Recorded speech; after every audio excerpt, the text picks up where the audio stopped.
Let's see another one of these tipping points. This is a fascinating story. We're now in Alaska. We're in the Kenai Peninsula, and on the left you see a lot of red. That's the result of the bark beetle, the so-called spruce bark beetle.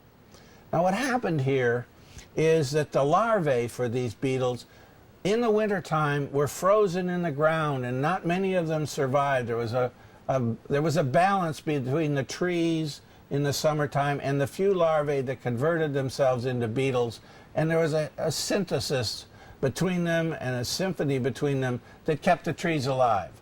But now with the warming and that solid earth not being so solidly frozen, and certainly being frozen for far less time, the bark beetle larvae were surviving much more so in this, and as a consequence, massive numbers of these bark beetles, and it took this entire red area and removed those trees by these bark beetles eating away on them to the point where you can see what virtually all gone. And it took only about 3 to 5 years for that to happen. We see this in Scandinavia, we see it in Russia, and we're seeing the bark beetle process, which is a tipping point because it's just the melting of the ice that used to be solid for virtually 365 days. We see another one where the ice that used to protect these barrier islands, and we're going to go and have a look at this island called Shishmarif, where there was ice around the island virtually year-round. But as the melting has occurred and the ice is no longer present, the storms of the spring and fall can eat away at the island, and the softness of the soil, because it's permafrost and it too is melting, allows the shoreline to be eroded. These are pictures I took only in the last couple of years, and that building there on the right, 1 year later, is tipped like this, and within 6 months that building was detritus in the sea, broken up.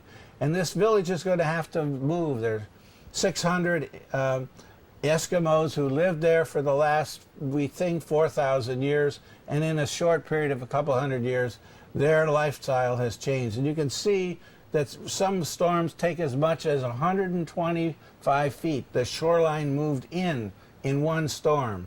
It's because the storms used to be protecting, the ice used to be protecting this island, and now the ravaging of the storm goes around and removes it. They're going to have to move out because this soil, as you can see here, and the buildings, you can see some of the detritus of the buildings up above, that's all permafrost, and it's almost like peanut butter. And when the storm hits it, it just erodes it away.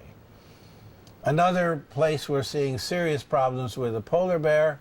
As you know, just recently it's been declared an endangered species. They used to have ice from which they could provide their living, and these mothers would have 2 or 3 cubs every year. But no longer is that the case because the ice is going out, and in this Hudson Bay region, polar bears there are trying to forge their way. That whole region is ice-free in the summertime, and they are now unable to produce more than maybe 0 or 1 cub, and our report suggests that by the end of the century, the polar bear is moving rapidly towards extinction. But let's look at some of the other effects around the United States. That region of red down there is the drought region. It's a very arid region, and our computer models suggest that, in fact, 47 of the 49 computer models all suggest a long-term drought for the United States in that region. But more recent analysis suggests it's not quite so clear, but you can see the pink over there in the southwest, and this suggests that drought is going to continue for many, many decades. This suggests as far out as 2050 or more. And that's going to cause a serious water problem for the Southwest. The river, the Colorado, the dams are already down to 50% of their norm.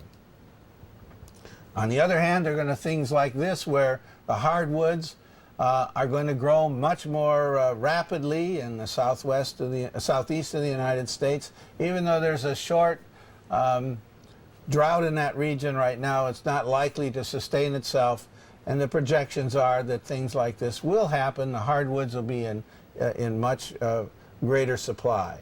On the other hand, other effects are going to take place, and let's take a look at the Northeast. most recently a study released under two scenarios. A red scenario where pretty much business as usual. We will not do much as the United States or other countries around the world to slow down greenhouse warming, or the yellow, which says we start to get to work. And here's the consequence of that. Let's take the state of Massachusetts. What is the state of Massachusetts climate going to look like if it's business as usual? Well, it's going to look more like the climate we have in South Carolina. On the other hand, if we start to do something about it and regulate the use of greenhouse gases, even under those conditions, Massachusetts is going to look more like the weather in upper part of Virginia. And that's just a simple way to describe the changes that are going to occur. But let's look at another consequence. We said that some of the trees in the southeast are going to be flourished more aggressively, whereas here the sugar maples are going to just move out.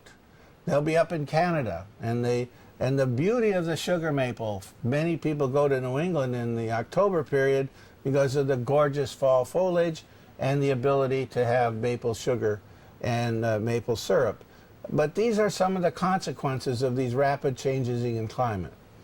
Now, one of the difficulties that we're going to face is how do we understand the character of the ecological systems that provide many services to the planet, because some of these species will move slowly, some more rapidly, some of them will die out, and right now we really don't have the tools to be able to project what is the character of these new ecological systems that are occurring, what we call asynchronous, moving at different paces and under different conditions. And they're going to try to find new relationships between plants and animals to establish a new kind of ecological system that changes on the timescales of decades to a century or more.